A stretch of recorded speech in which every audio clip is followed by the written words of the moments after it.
I am Monica J, your host for the evening. That sounds so formal, right? Welcome to tonight's live chat. It is entitled, Yikes, My Child is Misbehaving in School, Now What, right? Great topic, very important topic. And I mean, it's a tough topic to talk about, but it's necessary. It's a necessary conversation. It's a necessary chat.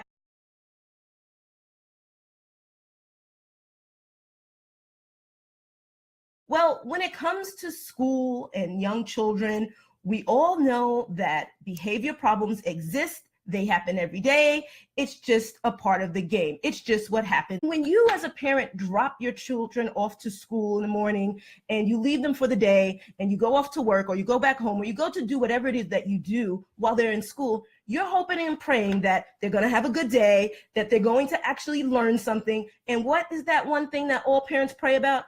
I hope they're going to be on their best behavior, right? You guys say it all the time. How did they behave today? You know, that is a question I get when parents come to pick up their kids. How did they behave? Were they good? Did they listen? You know, those are questions that you always ask because, yeah, it's tough. It's tough. And you're always afraid that your child's going to be the one disrupting the class, disrupting, maybe, you know, when you go out and you're in public, disrupting everyone in the supermarket or in church or wherever, right? You never want to be the one that has the child doing that. But I am here to tell you it is reality and it is okay. Our children are human beings and they have their own little personalities and they have mood swings and they have their own feelings and emotions that some of them don't even know how to regulate. Most of them don't even know how to regulate, especially our young ones, because they're just learning and they're developing those skills. They don't have them. So they need us to guide them. They need every single adult in their life to guide them, to offer support. Not to judge, not to criticize, but to guide and offer support because they need to develop these skills. These are lifelong skills that they're going to use forever, that we're using right now as adults, right? So we want to be able to guide them and support them.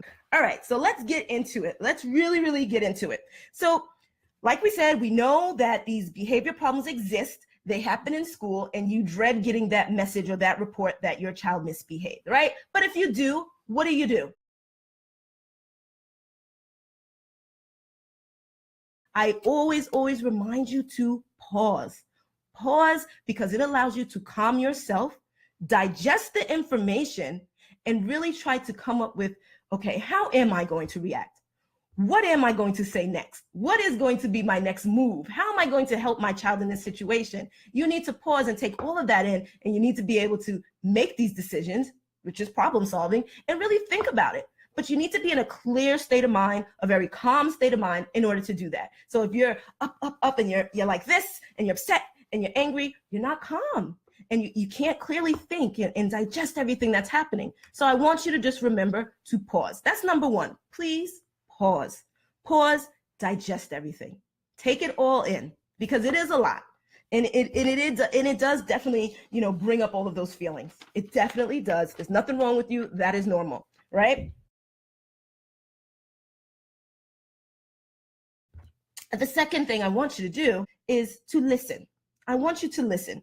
Listen to what the teacher had to say. So listening could be that you're reading the message the teacher sent you. You are actually listening, or if you're having a conversation with them, you're listening to what they're telling you. You're listening to what happened. You're really trying to assess the situation. You're really trying to assess the situation because you want to know, you want to know some of these triggers and some of these key points and what even happened to make, to get the teacher to actually write the report or to contact you. You need to know what exactly happened, right? So you're listening, you pause, you listen, take it all in, let it digest, you digest that. And then I want you to talk to your child. No matter what age they are, you really should be still talking to your child, even a 3-year-old. Yes, I know, a 3-year-old, I know. I work with 2-year-olds too. I work with 2-year-olds as well. And yeah, I still talk to them. And talking to them might just mean, who did that? What happened? Did someone take something? Whatever. But if it's a 7 or 8-year-old, you can have a direct two-way conversation with them and ask them questions. What made you feel this way? Why do you think you hit that person? Or why do you think you shouted in class? Did you feel something? Did something feel funny in your body? Did something make you feel a certain kind of way? Tell me how that felt. And if they can't tell you how it felt and they're having difficulty expressing themselves, give them other options. Maybe your child likes to draw. Maybe they like to write poems. Maybe they like to just doodle in their book. Give them the opportunity to do those things as well, because maybe in that, the actual reason or the trigger will actually come out in that, in the drawing, in the, in the doodling, in the poem, or whatever have you, or in that conversation. So have a conversation with your child. Don't always jump to the conclusion that they're just doing this on purpose, or that they knew better, or they could have did better, or they shouldn't have done that, or they know the rules in the classroom and they should have listened to their teacher. Don't always jump on them. Try to take time to, talk to them and really understand, hey, what happened in this situation? Let me really, really assess this. Let me really, really, figure out what these key points were, what really happened. Maybe there was a trigger, try to get to the bottom of it, because as a parent, that's something you have to do. You have to read between the lines. And as teachers, we have to do it too. You have to read between the lines to try to get to the actual problem, which, the root of the problem, right? So the next thing I want you to consider after you talk to your child is to schedule a meeting, a conference, a chat with the teacher. I suggest that you schedule a meeting with the teacher or a conference with the whole team, not just the teacher, the entire team, but after maybe you've gotten a few reports. So it's the third, fourth time you've gotten the same report from the teacher, you're feeling overwhelmed, you're feeling frustrated, and you're just really at your wits' end. You really don't know how to move forward, how to really, help your child and guide them in this situation. You're at a loss. So that's where the teamwork comes in. You want to schedule a conference, a meeting with the whole team, as many people that can show up, right? So of course, whoever reported this to you, whoever gave you this message, this information, that person, that teacher has to be in the meeting. You want them to be there, right? Now, every school is different. Every school's policy when it comes to behavior is different. Every school, what their behavior plans are different. Some people don't even call them behavior plans, but you want to be able to schedule a meeting so that you can actually discuss with not only the teacher, but whoever else is on that team, what exactly is happening, what solutions or strategies have they been using to help your child, and what can you do at home? And if none of the things that they've been doing or that you've been doing are working, what can you guys come up with together as a team to really guide the child along? So that is what the meeting is about. It's about working together. Hey, thanks for supporting me. It's about working together and really coming up with solutions that are going to fit the needs of that specific child. You really want to know, what are their triggers? What's happening when they usually, have these outbursts, or, things, the behavior problems are happening? What usually happens prior to that? What leads up to that? All of these things we want to assess. And the best way to assess it is to have everyone that's a part of that child's life on a daily basis in the meeting. Because you are able to bring your own experiences with that child to the meeting. You're able to say, these triggers, or this is what happens when he's at home. This is what happens when he's at school. And then together you can come up with a solution. And some teachers and some schools call it a behavior plan. Some schools call it behavior intervention or intervention plan.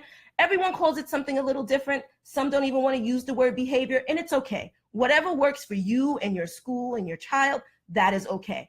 But the whole point is to get in there and talk as a team and to really find out what is triggering these behaviors. What is causing the child to be so reactive and at these certain times during the day? We really want to work together as a team to help the child, because at the end of the day, it's not about me. It's not about the parent. It's really about the child and what needs they really, really, really are screaming for. Like, what help they're screaming for. What are they communicating? And how can we actually help them and guide them? So that's what the team meeting is for. So the next thing, after you've scheduled that meeting and you've had the meeting, it's really, really important for you to try to implement what you talked about in that meeting at home. Whatever the solution was or is, and whatever you guys came up with, you want to try to implement that at home too. Mirror the strategies that the teachers are using in school. You want to mirror it at home, and vice versa for teachers. You want to, if we discuss this in the meeting and this is the plan we're supposed to follow in the strategy, you want to be doing that in the classroom as well, as much as you can. Now, none of us are going to get it 100% correct all the time, but we're going to do our darndest, and we're going to do the best that we can to serve the needs of the child. So implement whatever the strategy or solution is that everyone came up with. All right, implement that.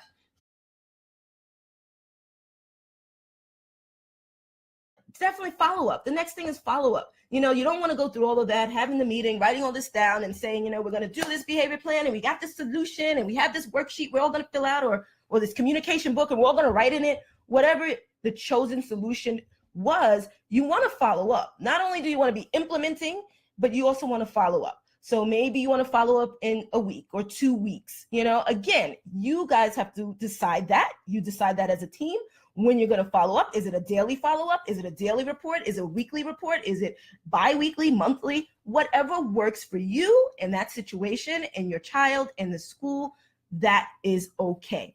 That is okay. But follow up. You have to follow up. If you have to schedule it in your phone to remind yourself, set an alarm, but you want to follow up, follow up, follow up. It's very, very important because you need to know what's working and what's not working. Because if something's not working, then you want to change it. You want to try something else. Because a lot of behavior intervention and behavior strategies, so much of it is trial and error. Trial and error. Because there's no one fits all solution.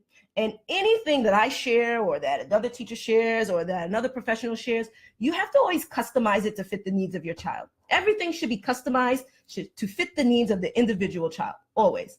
Because just because you use this strategy for Bobby, and Bobby was the worst kid in the class, and oh my gosh, and Bobby would throw books, and Bobby would kick the kids, and Bobby, but I did this strategy, and I got Bobby on track. And so we're going to do this strategy for Kelly, and it's going to work, right? But what happens when it doesn't work? Because I tell you, I've had some situations over the years where I went in there and I had my whole plan. I had it labeled, I had it typed up, I gave it to the parents, we were all on board, and guess what? It didn't even work. It didn't work, and it made me second guess myself as a professional and say, wow, really? Wow, it didn't work. Okay, do I know what I'm talking about? Do I know what I'm doing? Yes, you know what you're doing. It's trial and error. Everything's not gonna work for every child. Every child is so different, and every need is so different, and every feeling and emotion that they're experiencing is so different. So it's okay if it doesn't work. That's why we follow up. That's why we follow up. That's why we talk as a team, so that we can change it and try something else and try something new. And that's why you also ask for help. It's okay to ask for help. I need help. I always need help, right? We all have to ask for help. Bobby might not act like that with every teacher as well. You're right, Eileen. You're so right about that. Bobby may act out with, teacher A, but teacher B, he's an angel. He's a totally different child. And that's something I definitely wanted to talk about. But let's talk about it now, is that when I say customize everything to fit the needs of your child, there's so many little things that fall under that. Like Bobby not acting out with one teacher, but acting out with the other teacher, right? Sometimes the connection, the relationship between student and child is just not there. It's just not there. And you don't have to blame one or the other, but sometimes the connection is just not there. And maybe you can try a little harder as the teacher, and maybe the student could try a little harder if they even realize what's happening. But sometimes the connection is not there. And that's something that when we're assessing what's happening, that's something you want to consider, that maybe the child just is not connecting with the teacher. Maybe the child is just not connecting with the environment, whether it's the classroom environment or it's just the other students. They may not be connecting. And some other things to think about is the way the teacher teaches, the style of teaching the teacher uses, because sometimes the children don't always connect with that learning style. And so that gets frustrating, because if they're not successful in that class, that can be a cause for, acting out or behavior problems, right? It can be. So these are all the little things that you're assessing. And that's also why it's important to really pause and not be reactive, which we talked about earlier. Like, don't just jump when you hear the negative report. Don't just automatically assume that your child is wrong in every situation. Really take your time to pause, digest everything, and then start the assessment and start the talking and start the conversations, and then the meeting and all of these things. It's a process. And so know that you're on the journey with your child. Know that the answer isn't going to always come right away, and the solution isn't always going to happen overnight, and you're not going to see, because we had this meeting tomorrow, my child's going to be an angel in class or whatever have you. It's a process. You're on a journey. Some people's journey is longer and some are shorter, and it's okay, because whatever your child's journey is and whatever that journey you're on with them, that's theirs. It's unique to them. And don't worry about it. Don't ever compare. It's okay.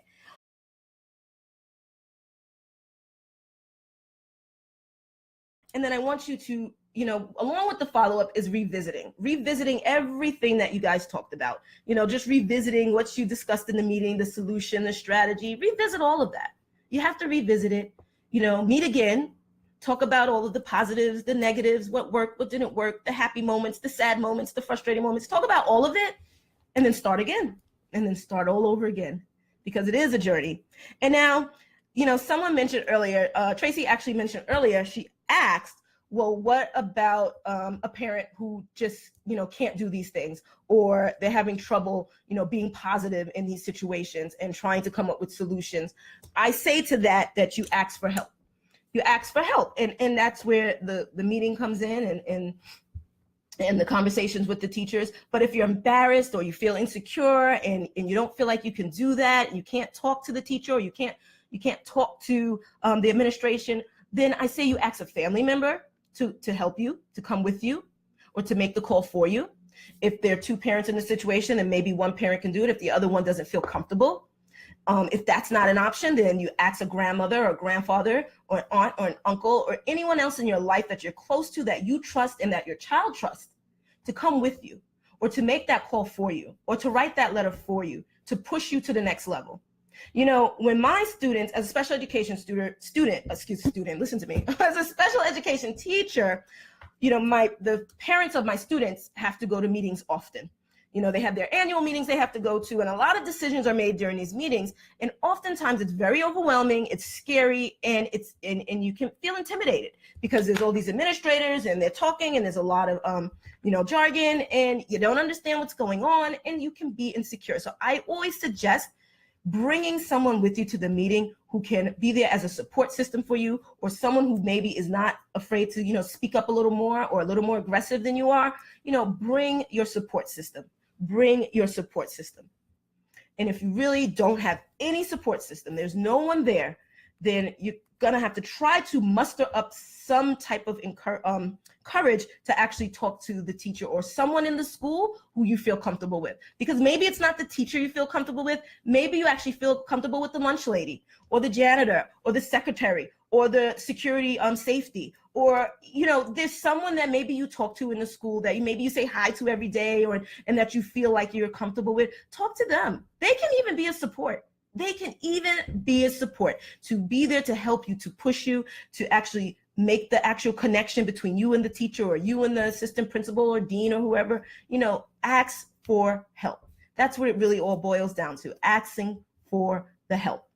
Now, after all of this is done, and let's say this is something you've been working on for months, and you really don't see any improvement, and you really are stressed, and maybe the school really suggests that maybe your child gets evaluated, or seek other professional services. There's nothing wrong with that either. If you feel you've reached that point and you feel that there's not much more you can do because you just don't know, and there's not much more the school can do, well, then it's okay to seek professional help. It's okay to get your child evaluated if that's the point you're at. Because remember, every child is different and every journey is different. Every challenge is different. So go ahead and you can ask for that extra help to get the evaluation, or to figure out what the next step is. And there's nothing wrong with that. Absolutely nothing wrong with that. See you all again soon. Thank you, thank you, thank you. Bye.